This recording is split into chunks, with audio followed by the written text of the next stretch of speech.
Okay, so to be honest, I was gonna make a video with special effects and really cool music and all kinds of stuff to try and impress you. But I realized that's not what it's about. I just want this video to be about me sharing my heart and sharing the things that I believe God has called me to do. If you would have known me about 6 years ago, you would just be amazed that I'm even talking about God right now. I was living a life of brokenness, full of drugs and alcohol, partying, bad relationships. I grew up in church, but I was running from God's love because I didn't think I was worthy. I didn't think that I deserved the plan that He had for my life, if He had a plan for my life at all. But God got my attention, and I went to an amazing program called Master's Commission, and He changed my life, and I was finally able to stop believing the lies that I had believed for so long, that I was worthless, that I had done too many things for God to love me or to care about me, that there was no plan for my life. I was able to stop believing all of those things and to really take hold of what God had for me and to realize that I had a purpose and that He has an amazing calling for my life. And no, it's not easy at all. It hasn't been easy. But ever since that day, 6 years ago, after God changed my life through my first year Master's Commission, I did a second year and a third year, and then I became a staff member, and I started pouring into students and helping them overcome their insecurities and their doubts, drug addictions, bad relationships, things like that, and would go on mission trips and just help them get involved in ministry. So many things I was able to do through the program. And last year, one day, the director, who had become such an inspiration to me, told me that Memphis Master's Commission was ending. And it was one of the worst things I've ever experienced. It was like someone was dying. It was heartbreaking.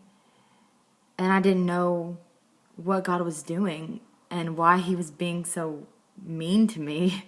Like, He made me fall in love with this program that changed my life, and I'd seen it change the lives of so many other people, and I felt like I was going to be the director one day, and then it just ends, and it didn't make sense to me. And so I I threw a temper tantrum a little bit, and I told God, okay, I'm done. I'm done. And I tried to walk away from God, but He brought me back. And through some connections that I had, and I'm sure through people praying, I ended up getting into contact with a girl who was my mentor my first year in Master's Commission. And I just told her about the program ending, and kind of jokingly asked, if she needed any help at her program, because she went to England to work with a Master's Commission there. And she was like, actually, we only need guy staff members. And I was like, oh, well, that figures. So I was looking at my options and what I was going to do. And then a few weeks later, she called me and was like, just send me your resume so I can be praying for you. And so I sent it. And then a few days after that, she was like, hey, the pastor of the church wants to Skype you. And I was like, what? And long story short, they wanted me to come and be on staff with Southport Master's Commission in England. And so for the past 9 months, that's where I've been.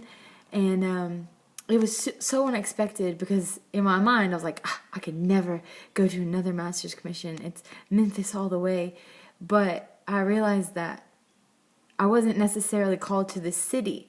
It wasn't about the location, but it was about the heart of the ministry. I was called to Master's Commission to make disciples of young people and to help them get a foundation in their relationship with God, and to discover who He is and who they are in Him.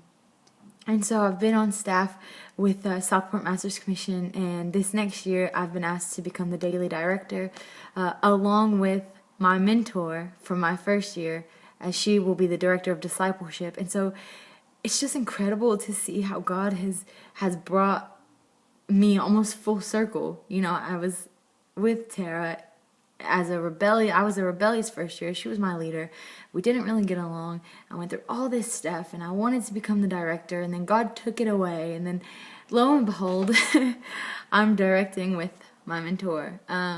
It's just been a crazy experience, and I'm just reaching out to people to come alongside me and to get behind this cause that God has, and to see if there's any way that you might be able to support what I'm doing here in England, whether that be through prayer or financial giving or some other creative way I haven't thought of yet. But just, yeah, I really am just reaching out to let you guys know what's going on and how amazing God is. Hopefully I've encouraged you a bit to just hold on, and to, even if it seems like God's not doing what he's supposed to be doing or what you thought was going to happen, that he has a crazy way of working things out, and it'll be a million times better than what you thought. And yeah, so I hope that you guys will pray for me. That's the biggest thing, is I need prayer and I need provision. So yeah, thank you for watching, and be blessed.